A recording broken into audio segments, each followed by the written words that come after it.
All right, my people, let's move into English. And I'm going to bring in our guest today, who is Ndayishimiye, Gabriel Ndayishimiye. He is a writer and a publisher, and he's going to talk to us about his work. Thank you very much.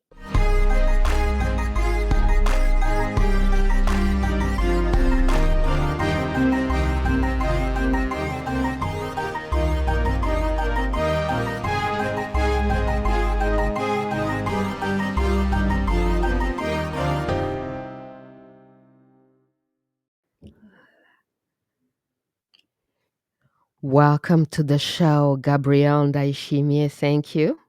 Thank you so much for having me, Louise.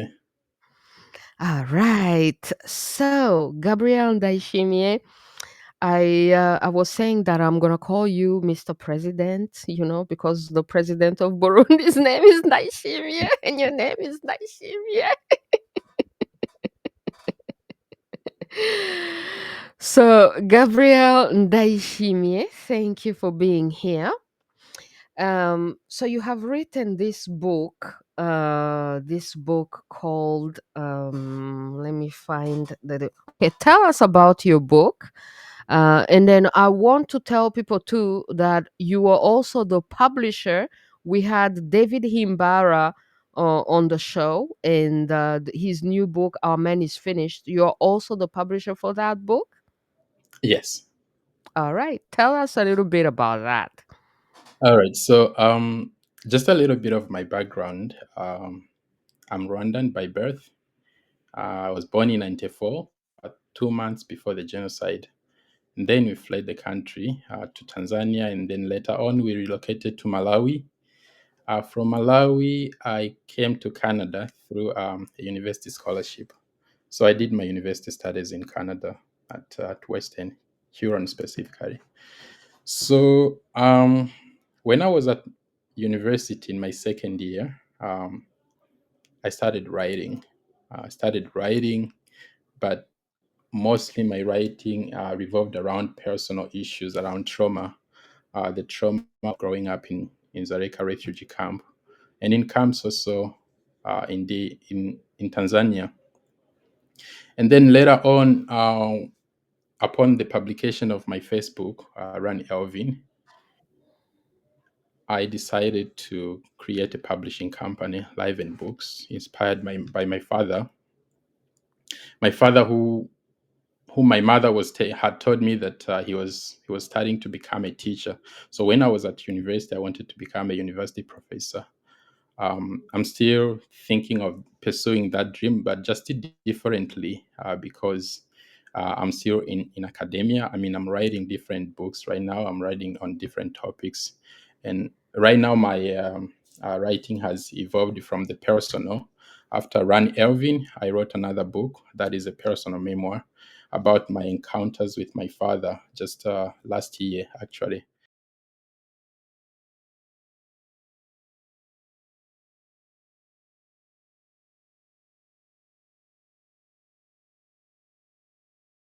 Think I've had enough time to discover myself. I've had enough time to come to realities with my personal issues that I was really fighting with. Basically, it was a struggle to understand myself. So now I'm moving into more academic topics. I'm writing more broadly. My background is globalization, a program that is very interdisciplinary. I mean, there is psychology, there is political science, there is sociology, anthropology. It's a it's a combination of different disciplines that make up my degree, the degree that I pursued at Western. So I'm in a position to talk about really on different, to comment on different social issues that affect our daily lives. But now, being Rwanda and coming from the background that we come from, we really don't have a lot of writers. Um, Not that Rwandans are not smart. We have a lot of PhDs in Rwanda parliament, in the cabinet, but people just don't think of, uh, leaving a right legacy. I mean, I watched one of your interviews with David. You said something along that having a PhD in Rwandan society is considered a shame. But and when I heard about that, I was like, but this is socially induced, right? It's a social creation.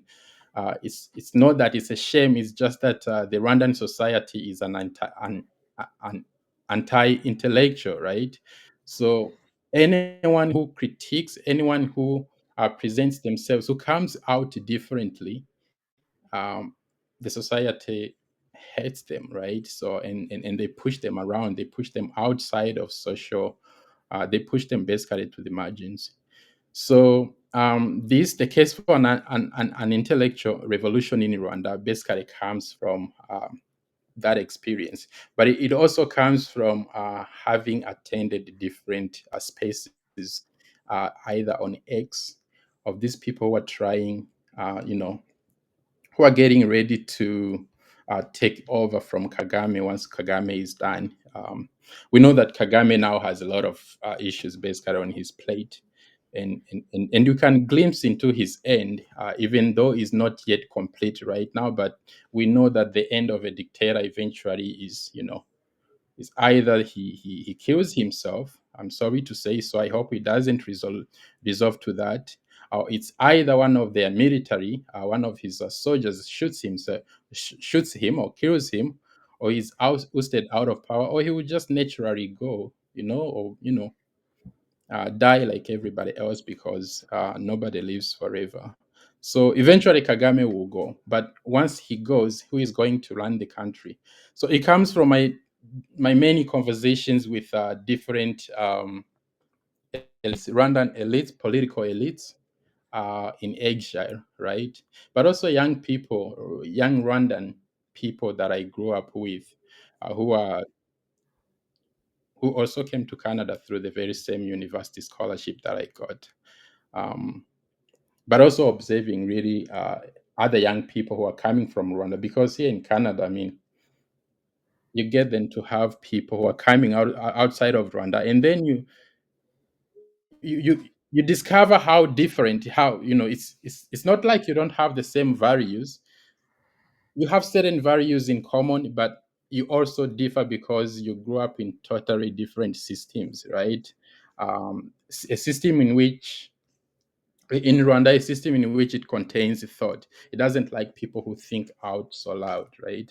Where I grew up in Malawi, we had no restrictions. In fact, Malawi is more democratic than Rwanda, even though it's considered to be one of the poorest countries uh, on planet Earth. But at least people there can express what they are feeling, right? We don't have a lot of trauma that we do. Um, in Malawi, there's no, of course, Rwanda has gone through a lot, but people can still talk about certain, you know, certain realities that in Rwanda up to this day are still considered an abomination to open up. So my book comes basically from that experience. Hmm. So let me get this straight. You were born in 1994. I'm Yes, stuck on that one. February 15, 94. It's not January 15th, February 15, 94. February 15, 1994. Mm. Wow. Wow. That is crazy. You know me, I claim to have been born in 1994 as well. But you, it's for real.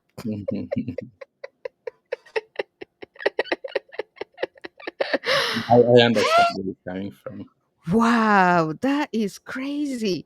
Mhm. So your mom was having a baby. Well, your mom had you as a baby during the genocide, during the war, and then she had to run with a baby. I'm thinking about your mom. I'm thinking she's a Yeah. superwoman.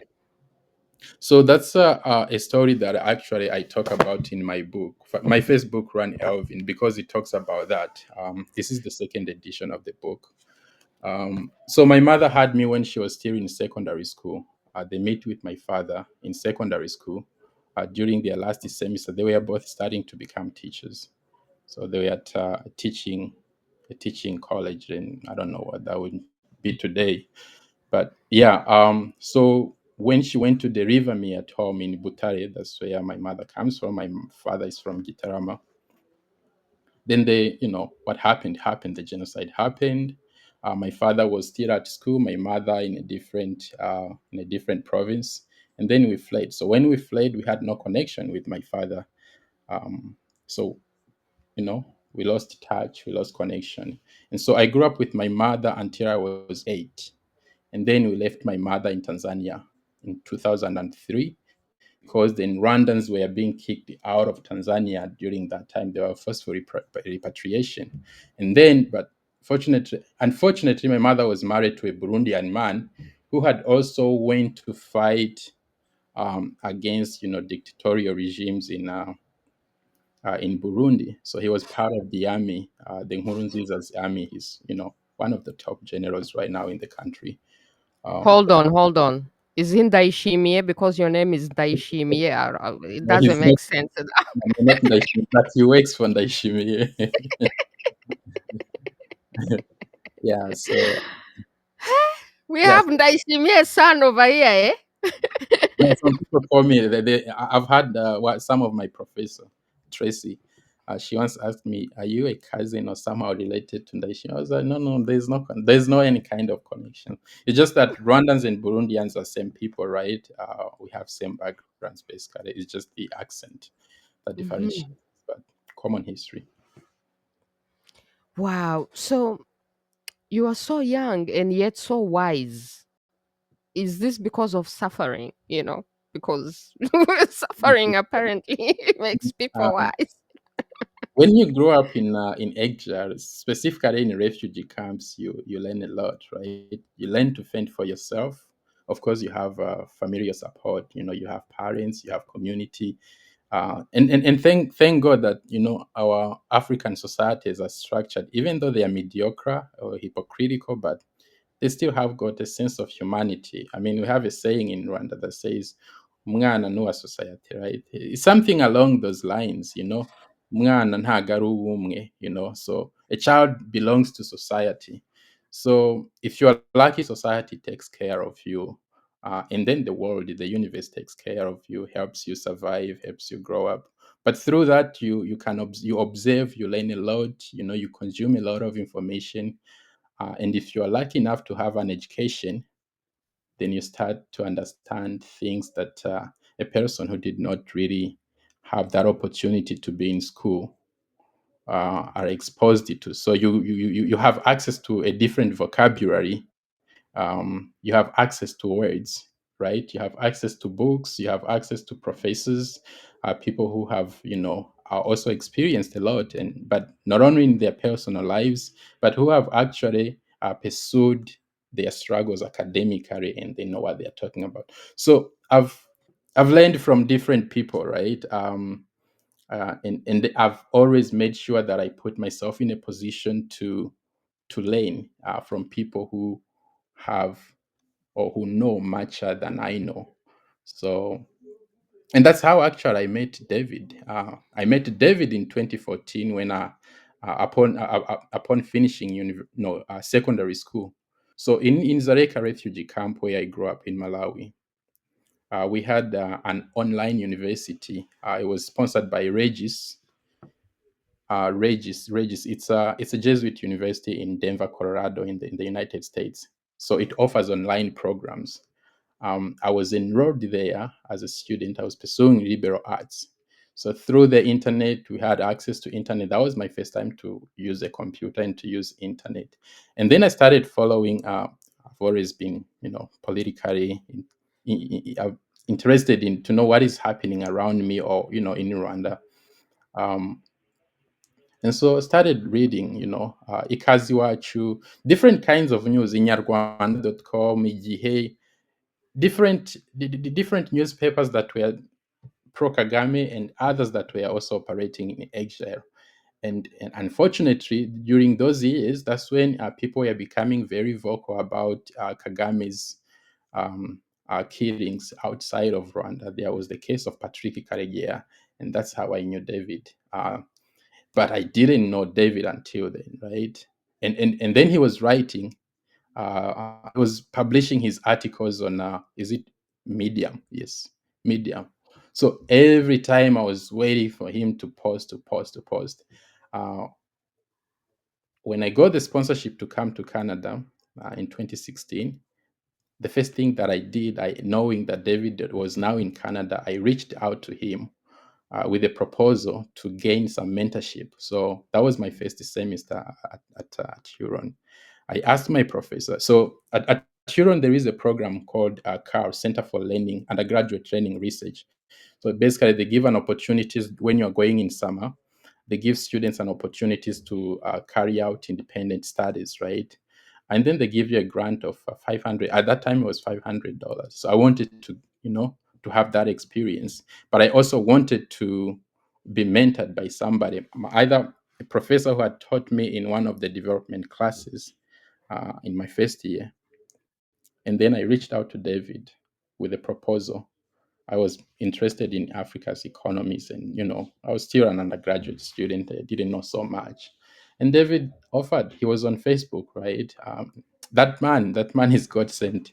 To like he makes himself available to any youth who wants to engage with his thoughts, with to engage. Either he's talking, either David is just like that.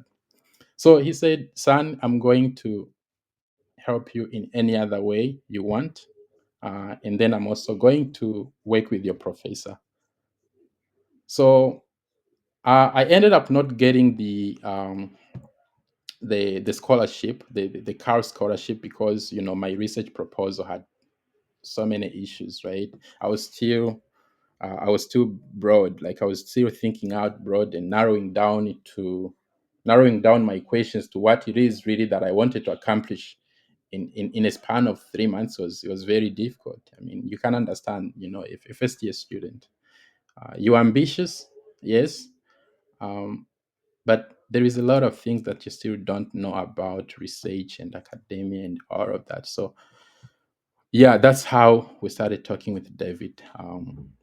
And then we kept growing from there. Now it just became really a very interesting relationship. David is my uncle and my father figure, because I never had an opportunity to grow up around my father, and I only knew about my father this past Christmas, taught by somebody outside of my family. Um, yeah, so there's a lot of trauma, like the unfortunately, it's our history, but it's a personal history, but also my and that's why I write, because um through writing, then you learn that it's no longer personal, because most of young Rwandans of my generation, even those who are either 10 years above us, like the likes you, right, the likes of you, your generation, and those who are a little bit older than, we come from a very traumatic background, because the genocide affected everybody. And now it's no longer affecting everybody who lived through it and who saw the killings, the machetes, and whatever. It is also affecting those people who did not see it, right? People were born to genocide, like the post, who is now, like, let's say 20 years, 18 years, or 15, and whatever, right? So yeah, so I write out of those frustrations, but I also write to really build connection, to connect with other Rwandan youth, and tell them that actually we have a lot of things in common, um, than what really divides us. So the intellectual revolution is basically to awaken that consciousness, right? Because we've never had we had Rwandan intellectuals, the likes of Alexi Kagame, but those people, they end up being silenced by political regimes, because if you have awakened in Rwanda, they don't want you, right? You are speaking a different vocabulary, and that is considered a threat to the regime, right? The regime does not. Yeah, bari ku bwami, these guys are not afraid of guns. They are not afraid of bullets. They're not afraid of machetes. They're not afraid of anything. They're only afraid of the word, the spoken word, the written word. And so I'm not a soldier, right? I've never touched a gun, right? Um, but I only have a pen and a paper. So those are the only weapons. And knowing that those are the most fiercest weapons that the regimes, Rwandan regimes, and every dictator is afraid of that. Let's say Kizito was preaching love, right? Aimable Karasira. We have very good examples. Ntwari, um, Victoire Muhoza. We have a lot of people. We have very, very, very good examples in Rwanda. The likes of David Himbara. He's the most feared man right now in the country because of what he can and what Kagame knows that this person is capable of, right? But he doesn't have a gun. He doesn't have rockets. He doesn't have these technological surveillances machines that Kagame equips himself. He's a very weak man, that guy. And even weaker than the dictators that came before him. He's the weakest. I don't know, maybe because he's living in our times, but he's the worst that Rwanda has ever seen. I call these people small men, abagabo bato, shiriritse, I don't know, like urarwanya urubyiruko, urica urubyiruko, urarwicisha inyundo, like utekereza ute isi nta mbunda nta ki abafite bari gutanga ibitekerezo byubaka. So these are small men basically, and urubyiruko rufite ibitekerezo. This is the new generation that we want. We want to fight a war of thoughts. Ntabwo dushaka indi ntambara y'amasasu like niyo ntambara igezweho ubu ngubu, niyo ntambara batinya, niyo Kabare batinya. Kabare baratinya urubyiruko rwakuriye muri Malawi, rwakuriye mu Bugande, ariko nawe yabaye impunzi, yabaye impunzi arabizi. So arazi actually when you grow up in those kinds of conditions that your mind is open. Kabarebe talks about Frantz Fanon. Kabare yarasomye, ni umuhanga ariko yigize injiji because of what? Gupfukamira ingoma no gushaka kwikururira, ariko buri wese mu banyarwanda niko bameze. Those guys in the parliament, those guys in the cabinet bafite ama PhD, but how do you tolerate somebody who is a high school dropout to come and tell you that you are spineless? Imbere yawe ntiwiyambure urukweto ngo urumujugunyire ngo urumutere. Like you are a small man if you cannot do that. Twarabibonye muri Bush. Hari umugabo yiyambuye, Bush ari gutanga press conference yiyambura. We have very good examples, Irejimu itinya ngo abantu bari gusoma igitabo Blueprint to Revolution. Igitabo actually it advocates for non-violence revolution. Bakoresheje iki? Bakoresheje urwenya, bakoresheje inseko, just talking. But the regime is afraid of that. So the intellectual revolution that I'm advocating for is that awakening, is nukuzanira ya consciousness twebwe turi hanze dufite ubushobozi bwo gutekereza, tuyizane tuyitereke at the table and then face to face. Ibitekerezo byacu bijya imbere, bibe indererwamo. Bariya abantu bo mu Rwanda, ruriya rubyiruko rwa Kabarebe, iriya generation yiwe, ziriya ntore, tuzereke actually we are not very different. Dufite ibitekerezo twabifashanya kugira ngo twubakane muri buno buryo. But it has to start with people who are outside in exile, unfortunately, because the youth in Rwanda have been indoctrinated to such an extent that they cannot think. Ushatse gutekereza ni kuriya kwa Kizito, ugomba gutoroka igihugu. Ugize amahirwe bakagufatira kuri boda bahita bakurasa. There's no discussions about that. Turagenda he. So it's only that, unfortunately, historically, kuva isi yakabaho, umuntu utekereza ari uko wavuye iwanyu. Movement, right? Yeah, you need the distance so that you can see it from far, then you can see yourself. Exactly. So ibi ngibi rero bavuga ati ntibasohoka igihugu barwana gucontaininga urubyiruko. No. I advocate urubyiruko rubishoboye ushaka gusohoka igihugu, there's nothing for you there, like nta kintu cyawe kirimo hariya. What are you losing? You are afraid of yourself? Uritinya. So it is that consciousness that iturimo twebwe abanyarwanda, that I want to awaken. Ushiruka ubwoba urubyiruko ruvuga ati actually we are taking matters in our own hands, uko ba Kagame n'abandi na ba Rwigema babigenjeje. That was revolution. Nuze arabivuga, yari revolution ariko yari ifite abanyabwenge, nuko haje ba kidovya nka ba Kagame bose bagahita bagira inuzenya. I guarantee you, if I was a young person, nari kugenda kurwanya ingoma ya Habyarimana kiriya gihe, bivanye n'imyumvire yanjye aho yari kubiri, right? Ubu ndabitekereza, no, habaye amakosa hano, hari ibintu bitakosotse neza muri independence, muri iki bano batipe bari bafite, they had a very big opportunity to actually change things, but they just didn't. Ariko bakomeje gukoresha ya myiryane bya bindi abanyarwanda barwaniramo. By the way, I'll make it clear, umuntu wari we wese uzanyita umututsi, umuhutu, umutwa, I didn't grow up identifying myself. Nta muntu n'umwe afite uburenganzira bwo kukubwira icyo uri cyo. You have the right to identify who you want with whatever identity you want to identify with, ariko nta muntu n'umwe agomba kukubwira ati wowe uri umunyarwanda, uri umuhutu, uri umututsi, uri umutwa, uri iki. Ubunyarwanda Nobody should label you. You yourself exactly, can identify yourself. Yeah. exactly. Ubunyarwanda tubiherwa nuko twavukiye ku butaka, twavutse ku babyeyi b'abanyarwanda, n'abandi babuherwa yuko baba banyuze mu nzira ziri legal, right? So nukuvuga Kagame ntago atanga ubunyarwanda, iriya programme ye yandi umunyarwanda, Kagame ntago ariho atanga ubunyarwanda, nta muntu wari wese atanga ubunyarwanda, it's universe, right? It's God given. Absolutely. Urumva, it's God given.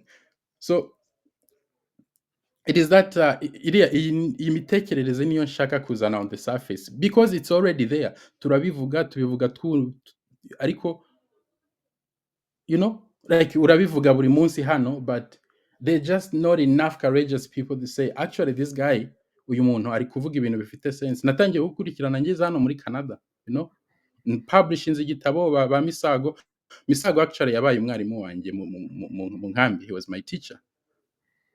So I knew people, abantu urabatekereza bavuga ati who and who is doing this work, who and who is doing this work, then you follow these people, right? What are they doing? So my writing experiences is a combination of a lot of experiences, but also having allowed myself to really to learn and to welcome knowledge, you know. Okay, this is coming, let me think through it. Ndeba aho biri kunjyana, I'm not fighting it, but you know, let me explore, right? What am I losing? I'm losing nothing, but it's knowledge out there, you see. Yeah. So, Congratulations. I am so proud of you. And I think your mother is so proud of you to see the baby that she had and all the chaos that she had to go through. And then to see you, the man that you have grown into. And then you are freeing yourself. You're breaking the box, because Rwandans are into a box. You're breaking the box. So I'm very proud of you, knowing everything that you just say that you went through. I'm so proud of you. So are you considered as a traitor because you came to Canada or you came to the West on a scholarship?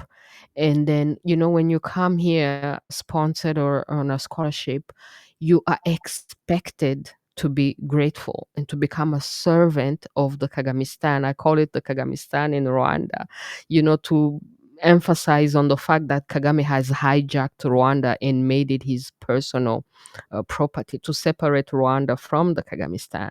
So are you considered as a traitor? I mean, how did people take it when you're on sponsorship or scholarship, you come to Canada, and then you start now thinking for yourself? Rwandans are not expected to think for themselves. You're supposed to stay in the box and stay a fan of the Kagamistan. And then you're coming out of Rwanda, and then you dare consult and become friends with David Himbara, who's like an enemy of the Kagamistan. Like how is all that playing out? And then we'll move into Kinyarwanda in like 5 minutes. So this is like a last minutes in English, and then we move into Kinyarwanda. We can continue to talk about it as well. And then I also wanted, in Kinyarwanda, we're going to talk about your publishing company. There are people who want to write, but they don't know. So You can tell them what you do as a publisher and how is the whole publishing process. And then personally, as a writer, I love writing. I love writers. I love promoting writers and writing. And writing has been therapeutical for me. I write because it's been therapy. It's therapy for me. And then when you share your wisdom and other people read it, it also helps them do their own therapy. So I don't know. I'm feeling like writing was also therapy for you. Yes, yeah, a couple of things you mentioned there. To begin with, I was not sponsored by Kagame's regime to come to Rwanda. As I mentioned, I grew up in Zareka Refugee Camp in Malawi. So all my education has been through scholarships, right? Outside sourced scholarships.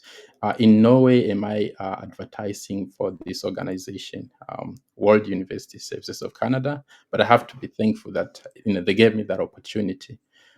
You know, so that program, it has a very small program is called Student Refugee Program.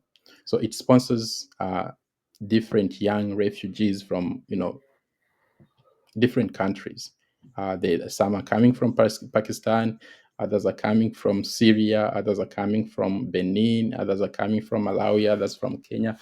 We've had a lot of students who came to Canada through that program, and they're sponsored at different universities. And the good thing about that is that the sponsorship is run. So a student in universities raise money amongst themselves, $1 each, depending on the size of the institution. Um, let's say if a university has 30 student, on the tuition fee of of that student, they are going to take out $1. So you see, like, among in for 30 for a university with 30,000, you have 30,000 in funds. So with 30,000, you can pay 1 year of 1 year tuition fee of a young person. You can sponsor a young person, and then later on, because you arrive here as a permanent residence already, since you're coming from refugee camp, it's also considered to be as a resettlement program. It's resettlement through education. Actually, that's how it was being advertised. I love it. I love it. And then when I got here, after my first year, you apply for OSAP like every other person in Canada. You go through the government, you get a loan, and then you use that particular loan to study. So when I finished in 2020 during COVID. There was no graduation for us. It was online, but it was still okay. It was still good. When I finished, I also got I wanted to go to the US to do a master's degree in African studies. So I got a scholarship to study at Columbia University. They gave me a scholarship, but I had to source the rest of the fund. That opportunity was lost in that transition. Later on, I went to do a master's degree in immigration at Ryerson in Toronto, now Toronto Metropolitan, whatever. Um, I quit the program after my second month because I realized, no, no, no, this is another, you know, I've been in Canadian institutions, like I've experienced. I don't want to deal with this. So I stepped out. When I stepped out, I had an opportunity. I was um, an affiliate with Oxford. So I applied to go to Oxford to continue with my academics. They placed me on pending a pending list, right? So by 2022 September, there was no spot for me. So the university tells me that no spot has been found. Can you please try again next year? But life, right? Like you know. So I found different ways of way of surviving. I said to hell with universities, and to hell with I would do it in my own. And so, like any other immigrant here in Canada, we know how that one goes, right? And fortunately, when you, like I said, like when you allow yourself to experience things, you come out beautifully. You come out with a lot of knowledge, with a lot of wisdom, and that gives you content to write if you're a writer. If you are an artist, if you're a musician, if you are a painter, if you know, wherever your mind takes you, that becomes your canvas. Like it really, it becomes your right you develop your own identity, your own sense of self through those experiences. So that gave me another book, Far From Home, right? So after that book, it gave me another. So I've been through experiences that have really forced me to go down deeper, deeper in me and say, okay, if I want to make it, I have to be stubborn. I have to do it my own way. I don't have to wait for another person to do this for me. If I want to get it, I'll go out and get it. And so that's what I've been doing. And all this publication writing comes from that sheer stubbornness, really. And luckily, now I have the support of David Himbara, who has been my mentor for, since, so yeah, it's really it's coming out beautifully, and I think the future is looking good, either to me and the people who are going to follow my work, and even to the Rwandan generation of of our time, like the people that, I mean, things are going to get better and better. Mumitekerereze in thoughts, right? Intellectually, people who are going to join themselves together to form different groups and actually talk about these traumatic experiences that you're like. Eventually things turns out good for them. It takes time. It doesn't happen abruptly. It doesn't happen in 1 year and 2 years, but eventually threads start connecting, right? Things come up together, and at the end you are surprised that you have all these resources and networks that you can pull out from, basically, to help you build a life. It's a struggle, but you have to keep at it, right? So the other thing you said was, sorry, I'm losing my train of thought, about live and books. So yeah, so live and books basically came out because I'm a writer, and I finished writing my book in 2020. I submitted it at different publications, but they turned it out. They said, "Oh, no, no, no, this is not marketable." I understand. I was not famous. It's not marketable because that is what the public wants, right? They want a selling story, but not that my story. So I said, you know what? I'm gonna do it my own. So I published my book online. I created a website and published it and started sharing it on Facebook. So one lady, Mary Metcalf, had also a publication, right? Very small publication. And she was like, she texted me on Facebook, and Gabriel, I'm actually interested in what you've written. So let's publish this book. So we published that book. But Mary was, she's a senior, and she was retiring.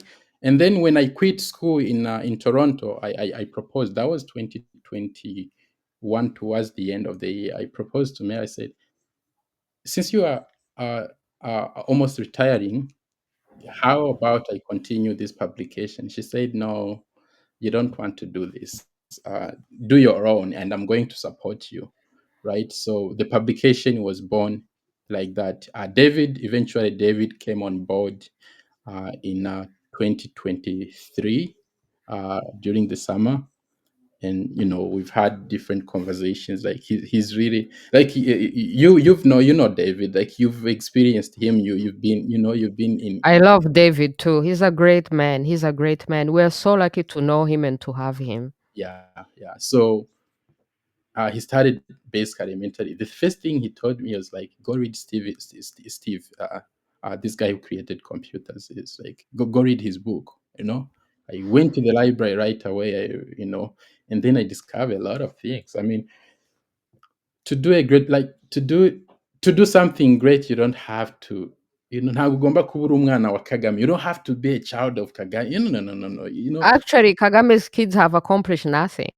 And actually, Kagame, I just heard the other day that the guy was selling eggs, and like, so you have to come from a humble background and through that, and exactly right, so so that's very interesting that you mentioned it out loud. Actually, something we actually have to be talking about more and more, uh, because they just they're just being given everything on a silver platter. So that, so Nivino is this kinds of normal conversation that we have to normalize. We have to poke these people. We have to make fun of them. Ntago ari Imana, they are not gods. Ntago baba mu kirere, twese tuba hano ku isi. So Absolutely. And so now you have three books. I see, like I'm showing people your three books: Run, Elvin, Yeah. and then A Life After April, and then this one, Dear Little One. Actually, speaking of Kagame, even Kagame was named after Alexi Kagame. His father wanted him to become a writer. And Alexi Kagame is like a Rwandan writer. He's a very famous writer, Alexi Kagame. He rewrote Inganji Karinga. And he Mhm. used to be a writer, like back in the days, wrote like for the kings and stuff like that. So Kagame's father named him Kagame after Alexi Kagame. Alexi Kagame, who was a writer, because Kagame's father admired writers Mhm. and admired Kagame. So you are doing what Kagame was supposed to have been doing. If he had been a writer and fought with the intellects, nobody would be complaining. No, no, no. Kagame is a lost cause. I mean, really a lost cause. I mean, he had all the opportunities. He was still young, revolutionary and all of that. But in the end, so it's unfortunate. I think it's maybe because this is intellectual effort requires your own personal effort, and Mhm. it's much easier to pick up again and go shoot up everybody and take their things versus an intellectual who is going to convince people in their head. Like being an intellectual requires maybe the strength that maybe he doesn't have. He's proud. He has the strength to kill people, but he doesn't have the strength to inspire people and educate people. It's crazy, eh? So Himbara always tells me that Gabriel, you cannot give what you don't have, and Mm. exactly. So if you don't have anything, you have nothing to give people. You are insecure, right? So you remain in your small corner somewhere there, and then you basically build a fence around, just basically to protect you against anything. Nimbe binyuzi, Mm. even a rat, right? Mhm. So And that's why he's also jealous of everybody else. Because when you have your own thing, why am I going to be jealous of you? I'm even exactly. going to promote you because I have my own thing, and I salute you and I congratulate you on your own thing. And I don't envy anybody else because I have my own thing. So I think he's even jealous of everybody else because of that inner insecurity, right? So Unfortunately, people who want to become writers and who want to become publish their own book, there's Rwandans who write to me. I think you're going to repeat this for them in Kinyarwanda, but before we move into Kinyarwanda, even for people who are speaking English out there, if someone has a story and they need a publisher, they want to publish it, how can you help them? basically, it's through the whole publication process, right? Get their manuscript, evaluated. Tell them about the strength. Really great feedback. I've worked with David. David can be a very good tester. So give them feedback on their writing, work with them step by step, paragraph by paragraph, chapter by chapter, until their book is at a stage whereby, right, it can really be um, shared publicly if they are not in a rush to become writers, right? It's one thing to be a published writer, but it's another thing to stay in it and claim it as your identity. That actually this is what I'm doing. This is part of me. This is innate. This is inborn. So it takes a while. David Himbara always also says about this a lot, that leaders are created right now, you know so you need support, and that support is what we are offering. I'm not promising that once you become a published writer, you're going to sell a million copies. Hell no, I'm struggling with own books because of things beyond my control, but I still write anyway. Why do I write? Right? You see, because that's my work. Like that's what I'm meant to do. That's what I'm doing. And I every day I wake up, every day I write. You are a writer because you are writing, because you are thinking, and you translate your thought. You express them on the paper, right? That what makes you a writer, and that what gives you the courage to claim the title. So people, if anything that I've learned, it's be open minded, like welcome people, let people come to you, right? have conversations with everyone, because everyone you have conversations with, after that conversation, you'll not never be the same again. Like, they leave you with an experience, a thought, no matter how inconsequential or how small it is, like, but it's an experience. So let things come to you, and then explore them, and find out where they are leading you. So um, I welcome everyone who have a website, Live in Books. I'm back on social media, on Twitter X. I'm on Facebook Yeah, right now. I'm showing people your Twitter, Yeah. and then so they can contact you there. And then there's also the link to your website. My people, Mm. you can see his website. It's called Live and Books. We are also going to show it to you. So this is Live and Books. You can contact them, and he's the man who published David Himbara's new book. David Himbara told me about you, and I was like, "Oh, I'm so proud! I can't believe it's a Rwandan young man who actually has his own publishing company. This is crazy. This is so inspiring. So people go check it out. So when it comes to getting paid.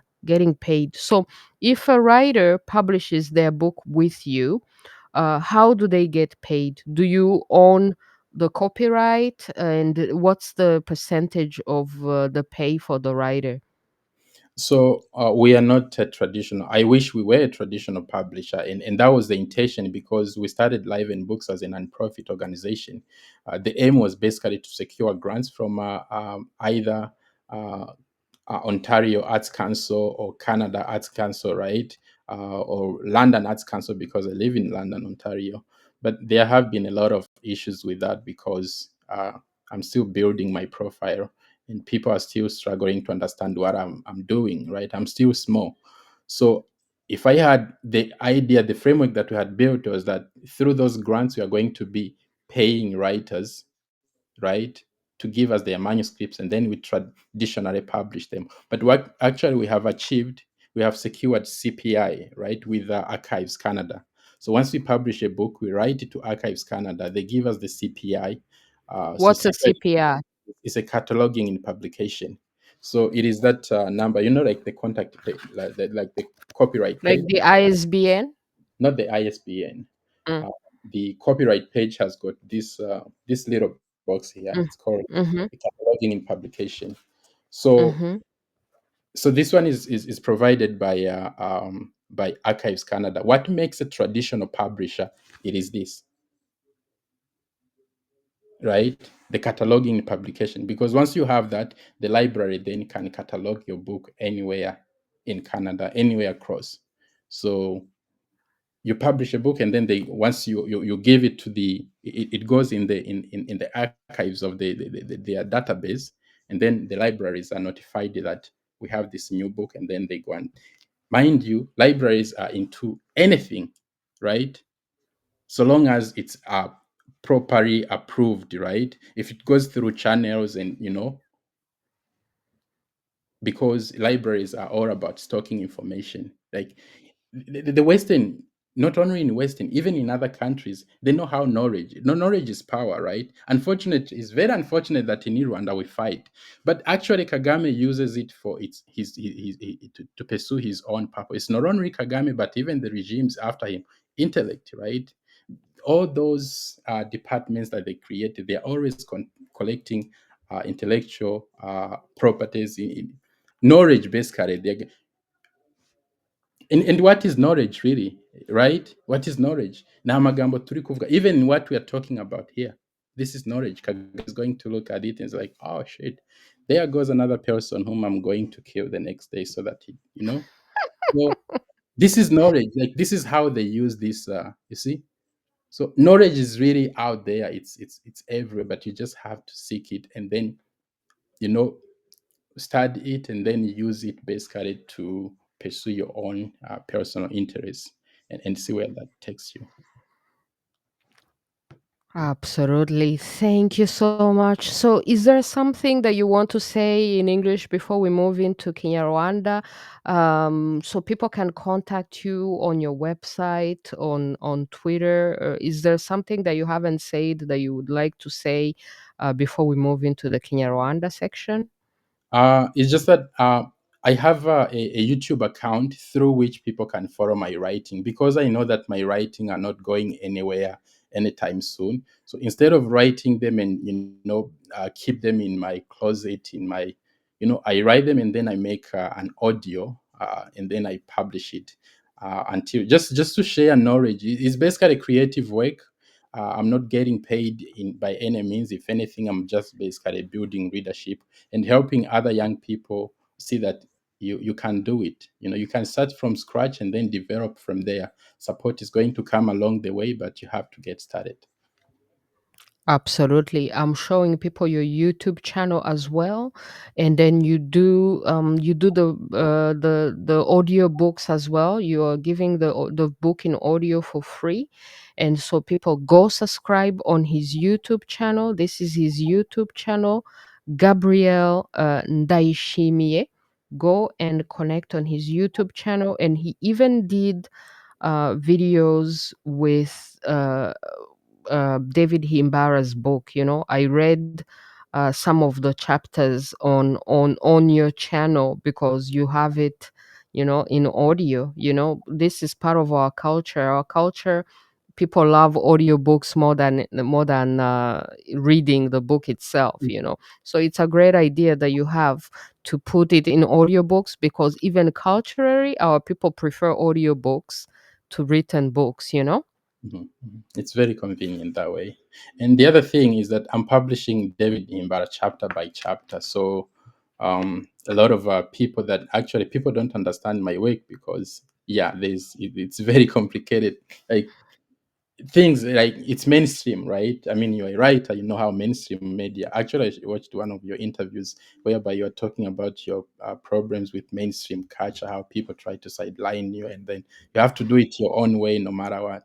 But every subscriber that I've gotten is because of David's book, and kudos to him.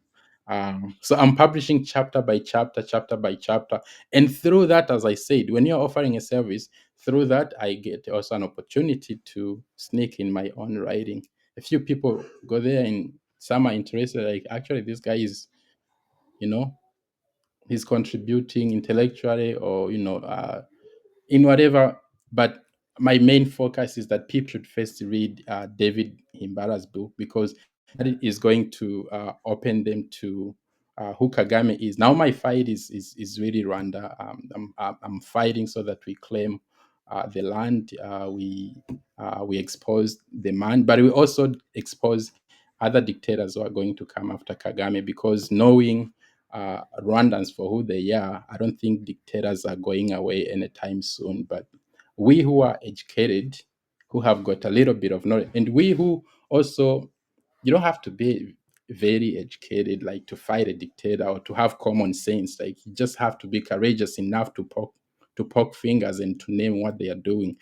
If a person if a person is killing you slowly, you have to scream out loud so that you get support, so that your neighbors can come out and. So don't let anybody get away. Like, you question everything. Question Kagame, but when Kagame goes, mind you, another one will come. And that is what David Himbara wants. We are facing a certainty at this time, right? We are facing one certainty and one apprehension. The certainty is that Kagame is definitely going, no matter when, but the man is going to go eventually. The apprehension is who is coming after Kagame, right? And the person who comes, where is that person going? Are they going? And I see where this is heading, really. I know, because I'm following politics of Rwanda day by day. I know what political parties are active in exile, because in Rwanda we don't have any political party. Hell no, I wish, ba- ba- ba- ba- ba- ba- ba- you know, I wish Victoire would, or Rwigara would take over the country, because, But then, unfortunately, always, as we have seen elsewhere, opposition always starts in exile and it goes into the country. So I know what political parties are very, very active. And if Kagame goes, I know what political party has potential to take over the country. But if we still have the very same understanding to cyunamira ubutegetsi, if we are still bowing down to these people as if they are gods, as if they created us, then we'll have another dictatorship for the next 30 years. And after that 30 years, it will still come back. And I think these books that we are writing, they will not be used for any time soon. People are eventually going to discover them long after we are gone, because I don't expect things to change tomorrow that I've written a book. No, in 50 years, 100 years, if the book lives long enough, mind you, it's going to be in the Canada archives. So it's going nowhere anytime soon. It's going to be on YouTube even long after I'm gone.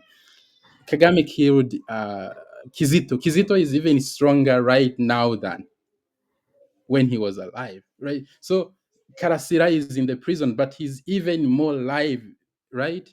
So you see, like, a person can have whatever manpower they surround themselves with, whatever arsenals, guns, and whatever, but that is still not strong enough to protect them against the world.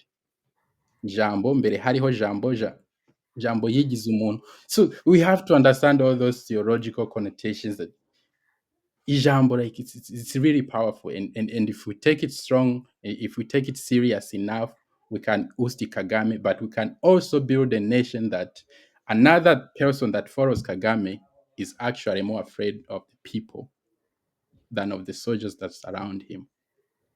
Absolutely.